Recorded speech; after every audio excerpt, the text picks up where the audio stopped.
Hello everyone, welcome back to my channel. Today is the day we finally talk about the G1 Climax. G1 Climax 2020, G1 Climax 30, whatever you want to call it. But it is the day we talk about that thing. And this is the day I have regained my hype and my expectation on pro wrestling, because up until tomorrow, I was disappointed about 2020 and pro wrestling.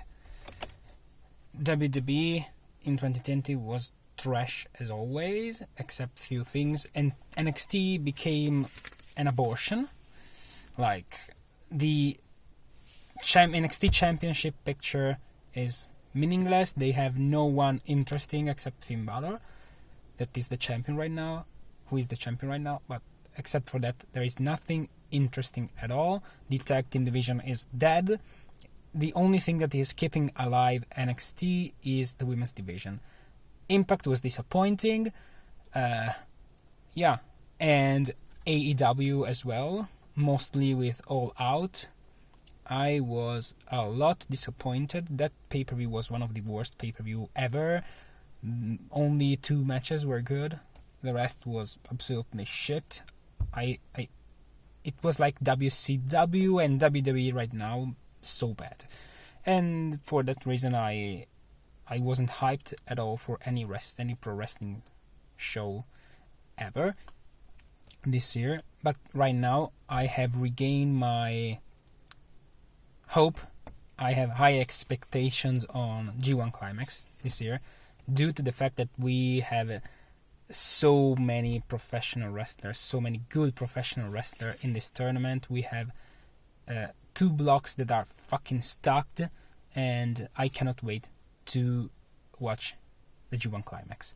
It's gonna start tomorrow and it's gonna end the 18th of October, and I cannot wait.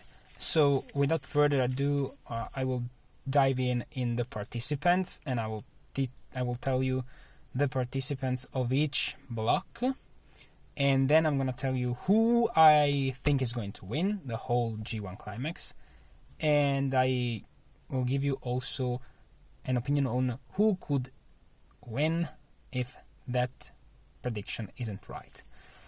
So on block A, which is the most stacked block I've seen, it is the participants are Kota Ibushi, Jeff Cobb, that recently signed with New Japan Pro Wrestling, actually, so it is really, really good, really interesting. Kazuchika Okada, we have Tomohiro Ishii, we have Shingo Takagi, we have Will Ospreay, Minoru Suzuki, Taichi, Jay White, and Yujiro Takahashi. This is block A. On block B, instead, we have Tanahashi, Juice Robinson, Hiroki Goto, Toru Yano, Yoshihashi, Tetsuya Naito, Sanada, Zack Sabre Jr., Evil, and Kenta. And, oh boy, we're in for a ride. We have so many great matches to witness in this few days. We have 1 month of pro wrestling, of good pro wrestling matches. So, who is actually gonna win this G1 Climax?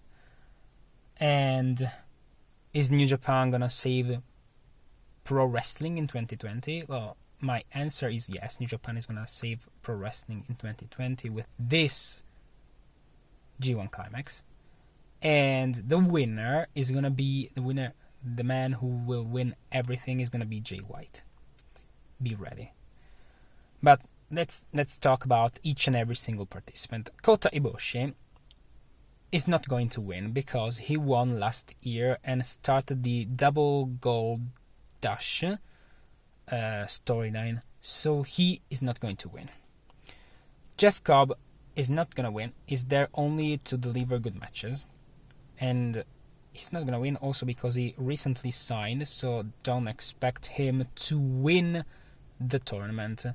Then we have Kazuchika Okada. He could easily win the G1 Climax and fight at the at Wrestle Kingdom 1 to regain once again the IWGP World Heavyweight Championship. And this is one of the outcome I can see happening. Then there is Tomohiro Ishii. For as much as I love Ishii, I would love him to win this tournament, main event Wrestle Kingdom, and be the new IWGP World Heavyweight champion. But there is a but. He is not going to win, because I think the management in New Japan Pro Wrestling sees him as only a good hand, nothing more. A wrestler that delivers but is not a main eventer, so is not going to win. Then there is the elephant in the room, which is Will Ospreay. Okay, Will Ospreay is being pushed by New Japan Pro Wrestling slowly, and soon in the near future he will become he will become a world champion. But I think that maybe his push will be stopped for a while due to the Me Too movement, and yeah, I think he's not gonna be pushed strongly as before for a few months, maybe 1 year, and then they will push him back again. So he's not gonna win. Shingo Takagi is not ready yet. He will be world champion, but he is not ready yet to be in the main event. What he's going to do is basically regaining the never open weight championship at Wrestle Kingdom. That it is what he is going to do. Minoru Suzuki instead, he will never win the world championship, the IWGP World Heavyweight Championship. He will never win that title, even though he deserves that title, and he is one of the best pro wrestler in his 50s. Like, I've never seen one wrestler around. Yeah, he has 50 years, doesn't he? He has 50 years, and he's one of the best shape I've seen a 50-year-old wrestler. Just look at Chris Jericho. He's doing great stuff, but I don't think he is on the same level as Minoru Suzuki. And I don't know why New Japan Pro Wrestling doesn't give the title to Suzuki, but yeah, he's not gonna win. Taichi is there just to fill a spot, so don't even mind about him. Jay White, the man that is gonna win everything. The leader of Bullet Club is gonna regain his IWGP IWGP Intercontinental Championship and his IWGP World Heavyweight Championship, fighting against Tetsuya Naito at Wrestle Kingdom in a rematch from last year. And then we have on block 8 Yujiro Takahashi, that is there just to fill a spot, and this is block A. Block B, we have Tanahashi, who could easily win the G1 Climax, just like Kazuchika Okada, and he could win the G1 Climax, and they could do again another storyline of redemption, and just like we had with Kenny Omega and Tanahashi. But yeah, he could win, and we could have this redemption storyline. Then we have Juice Robinson. Unfortunately, he is not going to win.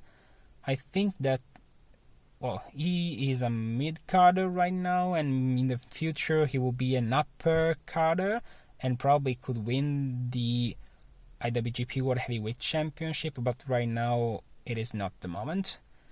Then we have Goto, and yeah, I think they put him in this tournament only because he's delivering great matches like Ishii, even though he won the G1 Climax once. So yeah, I don't think that he's gonna win. Toru Yano is there just for comic relief matches, and so yeah, that's it. Yoshihashi is not gonna win, is just there to fill a spot. Then there is Tetsuya Naito.